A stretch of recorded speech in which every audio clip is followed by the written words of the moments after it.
Hello students, निजी C M S school Tauru से आप लोग के लिए आज क्लास फिफ्थ का लेसन नंबर 2 जो है आज मैं आपको इसके बारे में बात करूंगी। इससे पहले मैं आपको इससे पहले वाली वीडियो में पढ़ा चुकी हूँ द फाइटिंग कॉक्स, 2 लड़ाकू मुर्गे। इसके बारे में मैंने आपको लेसन पढ़ाया था, उसके बाद आपको वर्ड मीनिंग कराए हैं, फिर क्वेश्चन नंबर ए और बी। अब मैं आज आपको क्वेश्चन नंबर सी के बारे में बात करूंगी। इसमें आंसर द फॉलोइंग क्वेश्चन, इसके जो क्वेश्चन आंसर है इसके बारे में मैं आज आपसे बात करूंगी। Where the 2 chicks were standing, वो ये पूछ रहा है कि कहाँ पर खड़े थे वो जो दोनों चिक्स जो थे, दोनों चूजे जो थे।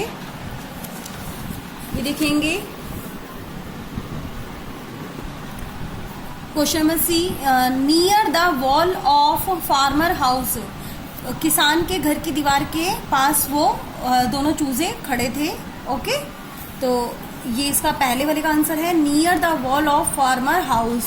ओके, ऐसे ही क्वेश्चन नंबर 2 है, what was burning inside the farmer house, उसके घर में क्या चल रहा था। Question number 2, a bright fire was burning inside the house, उसके घर में एक लाइटिंग हो रही थी, मतलब फायर जल रही थी, जिसकी वजह से उन दोनों चूजों को गर्मी मिल रही थी, जिससे वो लोग कांपना बंद हो गए थे। ओके, ये इसलिए इसका क्वेश्चन नंबर 2 है इसका answer, a bright fire was burning inside the house. उसके बाद हम ये क्वेश्चन नंबर 3 के बारे में बात करेंगे। Where did the farmer put the chicks, उसने उन दोनों चूजों को कहाँ पे रखा था, उसने उनको बास्केट में रखा था। He put the chicks in a basket, he put the chicks in a basket, उसने उन दोनों चूजों को कहाँ रखा था, बास्केट में। Who come to farmer searching for his chicks, कौन उसे ढूंढने आया था, उन चूजों को कौन ढूंढने आया था। अब आंसर है, nobody came to the farmer searching for his chicks, कोई भी उन्हें ढूंढने नहीं आया था उन चूजों को फार्मर के पास। Nobody come to farmer searching for his chicks। ऐसे ही क्वेश्चन नंबर 5 के बारे में बात करेंगे अब। Why did farmer decided to keep the chicks with him? Why did farmer decided, उसने क्यों निर्णय लिया to keep the chicks with him, कि वो उन्हें अपने पास रखेगा। तो answer number 5, the farmer did not have the time to look for their master, उसके पास बिल्कुल भी समय नहीं था किसान के पास उनके मास्टर को ढूंढने के लिए, उनके मालिक को ढूंढने के लिए। So he decided to keep the chicks with him, तो इसलिए उसने निर्णय लिया कि वो उनको अपने पास ही रखेगा। The farmer did not have the time to look for their master, उसके पास बिल्कुल भी समय नहीं था उसको मास्टर को ढूंढने के लिए। ठीक है, सो उसने क्या किया, उनको अपने पास ही रखने का निर्णय लिया।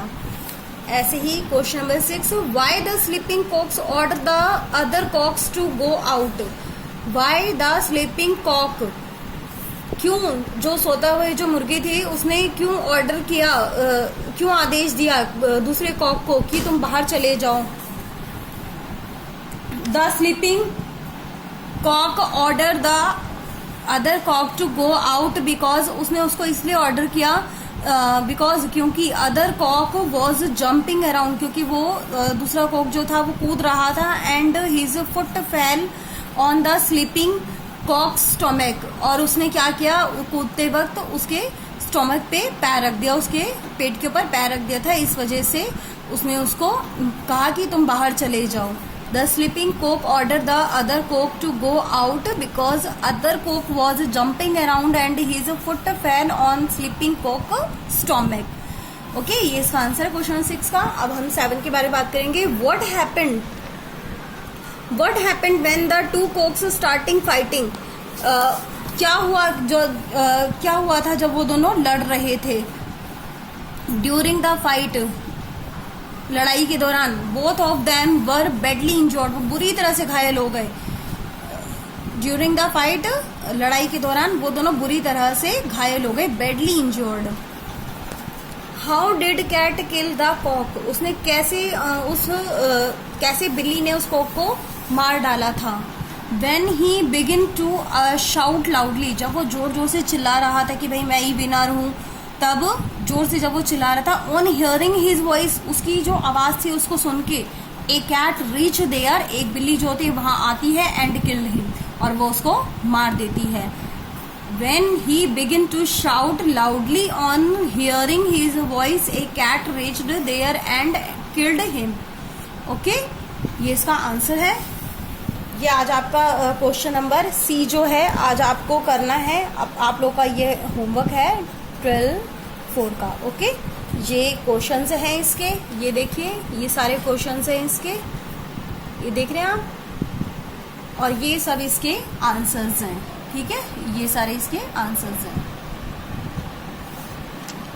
ओके।